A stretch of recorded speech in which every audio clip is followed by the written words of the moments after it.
Booking a call girl for my husband. Cuckqueans 8. FFM Threesome Erotica Lesbian Erotica BDSM Erotica. Written by Connie Cuckquean. Narrated by Kelly Morgan. Did you sort out tonight's entertainment?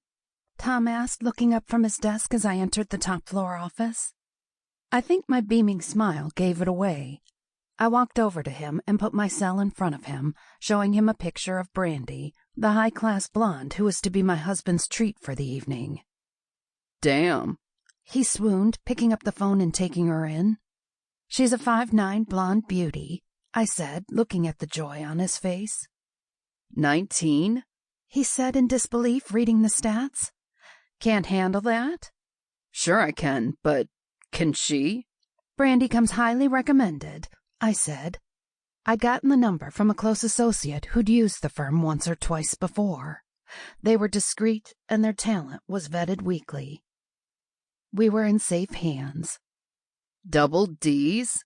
He said, his eyes bulging. They look natural, too.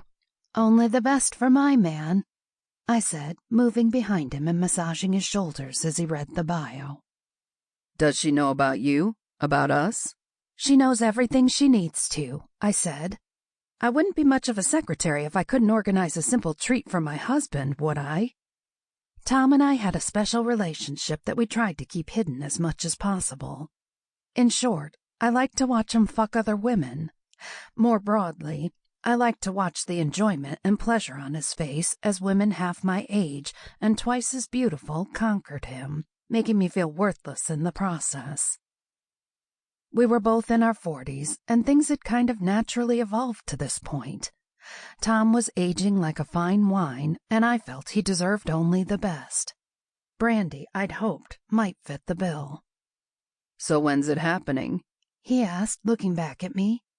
The light caught his steely blue eyes. I strolled around in front of him to watch his reaction. Tonight, I said. Here. Here? In the office? Correct, I smiled. But what if someone... I've thought of everything, honey. If some call girl comes wandering into reception... She'll be dressed in business attire and will ask for Mr. Sampson. It's all very discreet. Don't worry. I watched the smile reemerge on his face. Business attire? You'll see. So when can we be expecting our guest? I looked at my watch. Imminently. Imminently as in soon? That's what imminently means, I laughed. Aren't I supposed to be in a meet? I cleared your schedule. He looked at me and finally let out a relaxed breath. Well then, I guess you've thought of everything. That's my job. Just then, a call came through my husband's desk. He looked to the phone and then at me.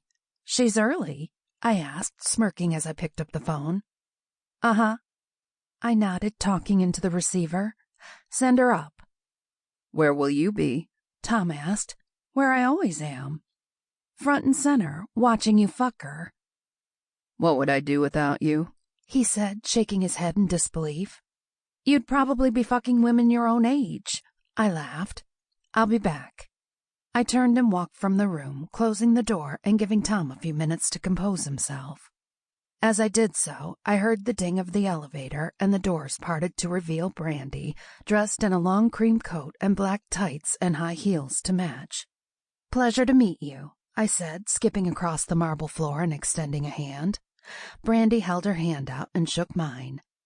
Are you Carol? Mrs. Sampson, yes, I said, keen to highlight the relationship I had with her client. And Mr. Sampson? She asked, unfazed. He's through here. She looked me up and down, and there was a brief, awkward silence. Anything in particular you want me to do? Anything he wants, I said. If you think you're up to it. Hey, you paid for it. She shrugged, her hands in her front pockets now. You get me however you want. I couldn't help but feel a deep attraction for her myself. To know how hot Tom found her seemed to make me seek her affections more. So you're his wife? She asked finally. I nodded simply. I am. She took a step towards me. So you're the one who's gonna... Sample complete. Ready to continue?